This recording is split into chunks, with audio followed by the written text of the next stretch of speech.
Hello বন্ধুরা, তোমরা সবাই নিশ্চয়ই অনেক অনেক ভালো আছো। আলহামদুলিল্লাহ, আমিও তোমাদের দয় অনেক অনেক ভালো আছি। বন্ধুরা, আজকে তোমাদের মাঝে একটি ভিন্নধর্মী ভিডিও নিয়ে আসলাম। এটা হচ্ছে যে একটি গ্রামের গ্রামের সাধারণত বিয়ের রীতিনীতি কেমন হয়ে থাকে। যদিও এই ভিডিওটিতে পুরো অংশটি দেখানো সম্ভব হচ্ছে না, আমি যতটুকু ধারণ করতে পেরেছি সেটা তোমাদের মাঝে উপস্থাপন করব। এখন বিয়ের বিষয়টা হচ্ছে আসলে আঞ্চলিকতার একটা বিষয়, যেখানে আঞ্চলিকতার এক এক রকম অঞ্চলের এক এক ধরনের কিছু রীতিনীতির পরিবর্তন হয়ে থাকে। এটা আমরা সচরাচর লক্ষ্য করে থাকি। আমি মূলত আমার গ্রামের একটি বিয়ে এবং আমার পাশেরই আমি সেই জিনিসটা তোমাদের মাঝে উপস্থাপন করলাম। বন্ধুরা, প্রথমে দেখিয়েছি আমরা ডিম ভাজা হয়, অর্থাৎ রোস্টের পাশাপাশি এই ডিমগুলো কারি করে দেওয়া হবে। তারপরে এখন এটা আচ্ছা, এরপরে দেখানো যেটা, এটা হচ্ছে কলিজা বা ফ্যাপসা গরুর। এটা ওই ডালের সাথে মিক্সড করে এটা ডালের সাথে মিক্সড করা হবে। আচ্ছা, এগুলো হচ্ছে রান্না করার উপাদান, অর্থাৎ যে ধরনের মশলাগুলো থাকে সেটা। এটা হচ্ছে পেঁয়াজ ভাজা। এটা রান্না করা বাবুর্চিদের জন্য সবচেয়ে বড় একটা বিশেষ ব্যাপার। আর এটা হচ্ছে পায়েস। অলরেডি পায়েসটা রান্না করা হয়ে গিয়েছে।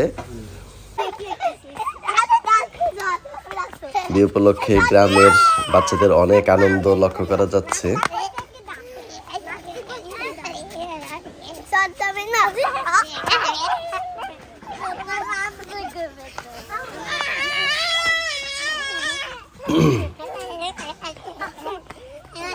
আচ্ছা বন্ধুরা, আর এখন যেটা হচ্ছে, এটা হচ্ছে একটা মশলা পিসাটা হচ্ছে। এই মশলাটাকে এটা ডালের জন্য তৈরি করা হচ্ছে, অর্থাৎ যে কলিজা ফ্যাপসাটা বা গরুর যে উচ্ছিষ্ট অংশগুলো ছিল সেটা দিয়ে এই যে ডালটা মুড়িঘণ্ট করা হবে, এই মুড়িঘণ্টের জন্য এই মশলাটা প্রস্তুত করা হচ্ছে।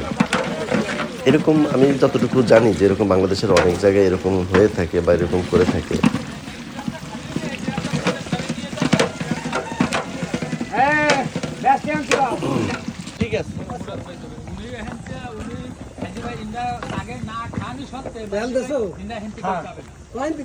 বন্ধুরা, এই ভিডিও দেখে কমেন্ট সেকশন আপনারা জানাবেন যে আপনাদের অঞ্চলের কীরকম বিয়ের রীতিনীতিগুলো হয়ে থাকে।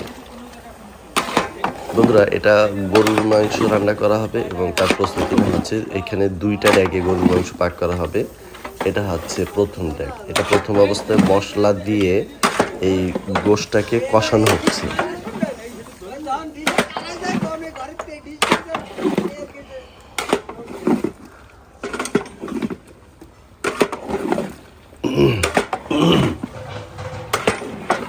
খুব ভালোভাবে বাবুর্চি সাহেব এই গোশটাকে কষিয়ে নিচ্ছেন।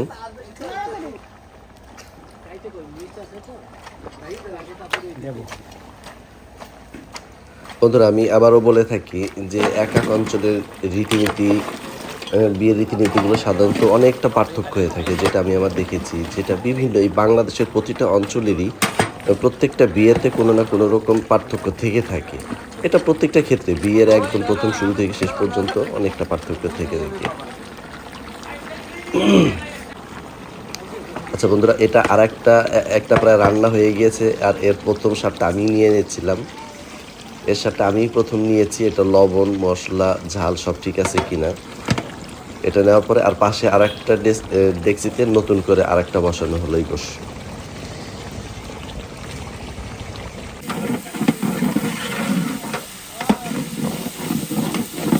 আচ্ছা, একটা পাতিল হয়ে গিয়েছে, একটা ডেক্সের মাংস হয়ে গিয়েছে। আর একটা হচ্ছে, আর পাশে যেটা হচ্ছে এটা হচ্ছে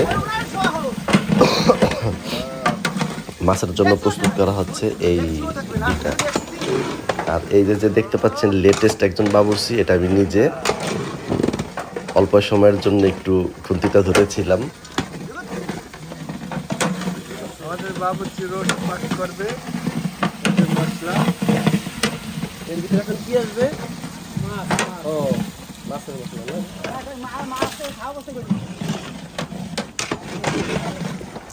বন্ধুরা, আমি আরেকটা এখানে কথা বলে রাখি, আমি আমার ভিডিওর যেহেতু এই একই ভিডিও ইউটিউব ফেসবুক 2 জায়গায় যাবে, এই কারণে আমি এখনও কোনো ব্যাকগ্রাউন্ড মিউজিক ইউজ করি না, কারণ কপিরাইট ইস্যুতে এখানে 2 জায়গায় ক্লেম করতে পারে। এই কারণে আমি আপনারা কেউ প্লিজ মনে কিছু করবেন না। আমি যদি এই ভিডিওটাতে একটু ব্যাকগ্রাউন্ড মিউজিক ইউজ করতাম তাহলে ভিডিওটা আরও অনেক সুন্দর হতো।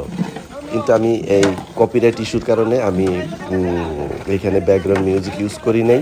এই কারণে ভিডিওটা হয়তো একটু খারাপ লাগতে পারে বা অতটা কালারফুল না বা ওই সাউন্ডফুল এটা নাও হতে পারে।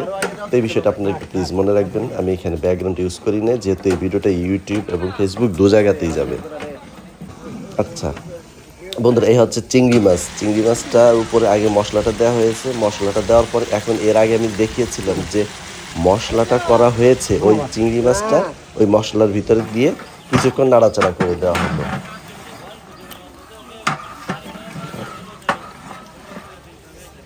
বন্ধুরা, এটা হচ্ছে রোস্ট। হ্যাঁ, এটা প্রথমে আরেকটা, এরপর আরেকটা মশলা করা হয়, সেই মশলার ভিতরে এই রোস্টটা করা হয়।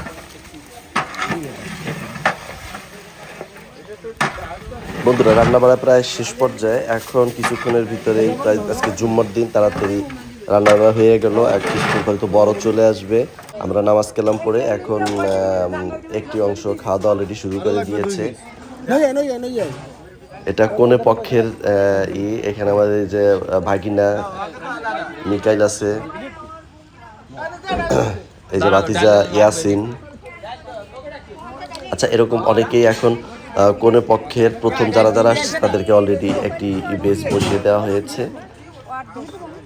আর এরপরেই বর পক্ষ যেহেতু আসবে, সেহেতু আমরা ওই ঝামেলাটা আর এই গ্রামবাসী ওই ঝামেলাটা রাখতে চায় না কোনে পক্ষ থেকে, যে আগে কোনে পক্ষ খাওয়া শেষ হয়ে যাক, তারপর বর পক্ষ চলে আসবে। বন্ধুরা, আপনারা দেখতে পাচ্ছেন অলরেডি বিয়েতে উপস্থিত হয়ে গেছেন বর পক্ষ। এই হচ্ছে বর।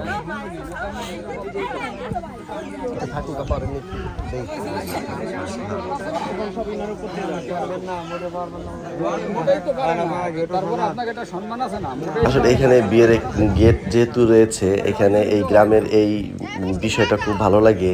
এখানে কিছুটা আনন্দ করা হয়, যেহেতু গেটের টাকা পয়সার একটা বিষয় থাকে, লেনদেনের বিষয় থাকে। সেই পর্বটি শেষ করে বর এখন চলে আসলেন কনের পিত্রালয়ে। আর এখানে এই হচ্ছে বরের এক অংশ, যারা এখানে বরযাত্রী, যেটাকে বাংলা ভাষা বলা হয়, তারা এখন খাবার খাচ্ছেন। বন্ধুরা, আমি আর একটা কথা উল্লেখ রাখি। আজকের এই বিয়েতে খাবারের মেনুতে রাখা হয়েছে সর্বপ্রথম রোস্ট, ডিমের কারি, তারপরে ডালের মুড়ি ঘন্ট, তারপরে রয়েছে রুই মাছ, তারপরে গরুর মাংস, চিংড়ি মাছ, সর্বশেষ পায়েস এবং 7 আপ পরিবেশন করা হয়েছে এখানে, আমি যেটা দেখতে পেয়েছি। তো এই হচ্ছে বর। আমি যতটুকু জানি বর খুব ভদ্র ভালো একজন মানুষ। এখন বন্ধুরা, আজকে এখন সব বিয়ের আনুষ্ঠানিকতা সব আগেই হয়ে গিয়েছিল। আর এই হচ্ছে কনে, বর এবং কনের এখন বিদায়ের পর্ব। এই পর্বটি আসলে খুব সেন্সিটিভ বা কষ্টের। এই হচ্ছে কনের বাবা এবং কনের মা।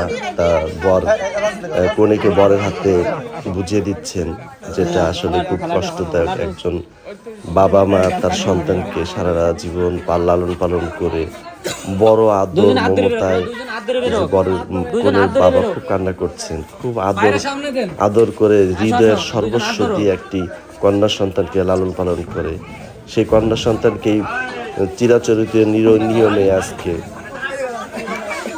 বরের হাতে তুলে দেওয়া হচ্ছে। আমিও ব্যক্তিগতভাবে দোয়া করব কোনো সারা জীবন এই বরের কাছে সারা জীবন অনেক বেশি ভালো থাকুক, সুখে থাকুক, শান্তিতে থাকুক। কারণ পৃথিবীর চিরাচরিত্র নিয়মই যেহেতু এটা। বন্ধুরা, আপনারা দেখতে পাচ্ছেন এখন কনে বরকে নিয়ে তার শ্বশুরবাড়ির উদ্দেশ্যে রওনা হচ্ছে।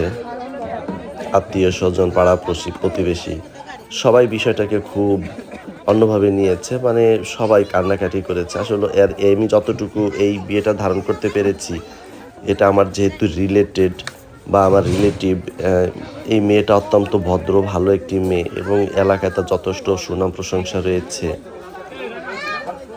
বন্ধুরা, চিরচরিত্র নিয়মের আরেকটি হচ্ছে কনে এখন তার শ্বশুরবাড়ির উদ্দেশ্যে রওনা হচ্ছে। এটাই। সবাই ভালো থাকবেন।